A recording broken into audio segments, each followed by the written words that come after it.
عندما اتصل بي الدكتور ياسر القرضاوي منذ أكثر من عام لتكوين جمعية الشرق الأوسط للإعلام، وجدت شابا يحاول أن يضع طريقه في خطوات لا يسير فيها لوحده، ولكن يسير ومعه الشباب من أمثاله. من هنا الحقيقة تحمست لفكرته، ومضى في طريقه بيده يعني ما كان يستطيع أن يقدمه من مال شخصي، ولكن خلال عام وجدته قد سار واستطاع أن يرسخ أقدامه ويضم إلى جمعيته منارة جديدة هي وكالة مصر للأنباء، والفكرة جيدة. بالمناسبة أول وكالة كان اسمها وكالة مصر للأنباء أنشأها نقيب الصحفيين الأسبق محمد عبد المنعم الصاوي عندما كان شابا في بداية الخمسينات. ولو أي حد منكم يفوت قدام شارع القصر العيني يدي ظهره للبحث العلمي ويبص على مبنى هناك عبارة عن دورين، هيجد في نهاية هذا المبنى ما زالت حتى هذه اليوم وكالة مصر. دي كانت بتاعت منعم الصاوي. أنا بعرف ده لأنه أنا وزميلين آخرين كنا نذهب إليه في 4 صباحا لنترجم له الأخبار المنشورة في الأهرام والجمهورية، وأضيفت إليهما في بداية سنة 51 جريدة الأخبار الأهرام والمصر، أضيفت إليهما في بداية 51 جريدة الأخبار، ثم أضيفت الجمهورية بعد قيام سنة 23 يوليو، وظل يصدرها حتى التحق بوزارة الثقافة وأنجز أعظم إنجاز وهو نقل معابد أبو سيف. أنا الحقيقة بذكر ده كله وبسترجعه معاكم النهارده لأن الخطوة التي يخطوها زميلي الأستاذ ياسر القرضاوي هي خطوة هامة جدا عندما فكر في إنشاء نقابة للإعلام الإلكتروني. والنقابة تعني دائما رعاية مصالح الأعضاء، والإعلام الإلكتروني حديث العهد في مصر، بل هو حديث العهد في العالم. وزي ما قال أستاذنا الدكتور صديق عفيفي أن يعني الإعلام الإلكتروني يتطلب الدقة والصحة في الخبر المنقول أكثر من مرة، لأنه في ثانية بيلف جميع أنحاء العالم، وقد صدق في هذا القول. من هنا الحقيقة أقول أن تعاون الدكتور ياسر القرضاوي مع الدكتور صديق عفيفي رئيس جامعة النهضة قد يكون مثمرا إذا وجدت دورات تدريبية حقيقية لوضع الصحافة الإلكترونية على أول الطريق.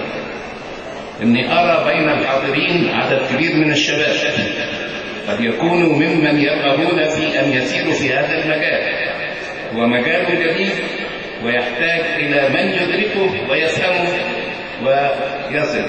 وكما قدم زميلي وأستاذي النقيب مكرم محمد أحمد إن مسايرة ومعرفة الذين تقدموا والخطوات التي ساروا فيها بالنسبة للنقابة الحديثة شيء هام للتعرف على تاريخ نقابة الصحفيين، تاريخ نقابة الإعلاميين، وأيضا هناك النقابة الجديدة نقابة الإعلام الإلكتروني. يمكن من الحاجات التي يعني ضايقتني قليلا وأنا أقرأ بروشور اللي قدم لنا إن من أهم الأعمال اللي قامت بها النقابة هي أنها بلغت في كل الناس اللي هم يعني بيحاولوا يقولوا إنهم عملوا نقابة الحقيقة. أنا تاريخ إنشائي واضح، وتاريخ صدور إنشاء الجمعية واضح، 5 أبريل 2012، فمش محتاج حد يزايد عليا. التاريخ نفسه يثبت الدولة، مش محتاج ان انا ابلغ النائب العام في حد، لانه انا ضد انك تبدا عملك بالتبليغ عن ناس.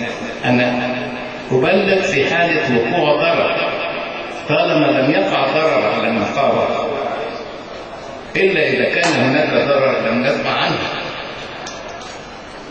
ولذلك رجاء أن اهتمام بإيجاد دورات تدريبية للشباب في جامعة نهضة مصر حتى يتعرف الشباب على الصحافة الإلكترونية، وحتى تكون هذه الدورات التدريبية في يعني خدمة هذا أو هذه المهنة الجديدة، لأن الذين سوف يحتاجون لهذا التدريب ليس فقط الشباب الذي يريد أن يلتحق بهذه المهنة، ولكن جميع الصحفيين أعضاء نقابة الصحافة ونقابة الصحفيين في أمس الحاجة إلى هذا التدريب الذي يحولهم إلى صحفيين إلكترونيين. فجامعة النهضة مع الدكتور ياسر طنطاوي إذا وضعوا تصميما جيدا لدورات تدريبية، سوف تكون هذه الدورات التدريبية ليس لخدمة الشباب الجديد الواعد الذي يريد أن يمتهن هذه المهنة، ولكنه لإعادة تأهيل الصحفيون العاملون اليوم في الصحافة الورقية حتى يصبحوا في الصحافة، حتى يتحولوا إلى الصحافة الإلكترونية، وحتى يقدر عدد كبير قوي من خبراء الصحافة على أن الصحافة الورقية ستظل حتى 20 سنة غالبا. والبعض يقول أنهما سيتلازمان، فقد كانت الصيحة عندما بدأت الإذاعة بأن ستقضي على الصحافة، ولكن وجدنا أن الإذاعة وما تبثه من أخبار جعلت الناس تزداد وتقبل على شراء الصحف. وعندما ظهر التلفزيون ظن الناس أن الناس ستبدأ تفكر في الانصراف عن الإذاعة والصحافة الورقية، لكنهم وجدوا أنه عندما يتحدث التلفزيون عن قضية يتهافت الآخرون على شراء الصحف. ذلك أن الصحفي اليقظ هو الذي يؤقلم نفسه لما يحتاجه الجمهور، فعندما تكون هناك قضية من القضايا مثيرة ويهتم بها الناس، فعلى الصحفي أن يحاول جمع تفاصيل كاملة عن هذا الموضوع تاريخيا وأيضا آنيا من الناس الذين لهم أفكار تحليلية أو أفكار تنبؤية بما سيأتي به المستقبل. فالصحافة هي أن نعلم المجتمع، والمجتمع سيظل دائما. كان الإعلام في الماضي عندما يطوف بالقرية المسحرات سواء في رمضان أو عندما يكون هناك شيء يعني عين تائه لأولاد الحلال. ستظل دائما الصحافة الورقية والصحافة الإلكترونية والصحافة المسموعة والمرئية في خدمة المواطن. وخدمة المواطن هو أن يعلم وأن يتعرف وأن يستطيع التحليل ويستطيع قراءة المستقبل. يعني المصريون جميعا ينتظرون يوم الخميس القادم حتى يتعرفوا على حكم المحكمة وماذا سيكون أمر الانتخابات بعد ذلك. من هنا تستطيع الصحف الورقية ويستطيع المعلق التلفزيوني ويستطيع المحلل في الإذاعة ويستطيع المحرر الإلكتروني أن يسبق كل هؤلاء بما يقدمه من أفكار جديدة، أخبار جديدة. ولذلك أعود فأركز على الفكرة التي بدأت بها، وهي أن تعاون الدكتور ياسر طنطاوي مع الدكتور صديق عفيفي في جامعة النهضة بتصميم دورات تدريبية لتدريب الصحفي الإلكتروني سواء من المبتدئين أو الذين هم يقومون بالمهنة في الصحافة الورقية ويحتاجون إلى تأهيل إلكتروني، سيكون ذلك هما كبيرا أرجو أن يتمكنوا من تحمل مسؤوليته والنهوض به، فالنهوض به ونجاحه هو نجاح للصحافة الإلكترونية. وكل سنة وانتم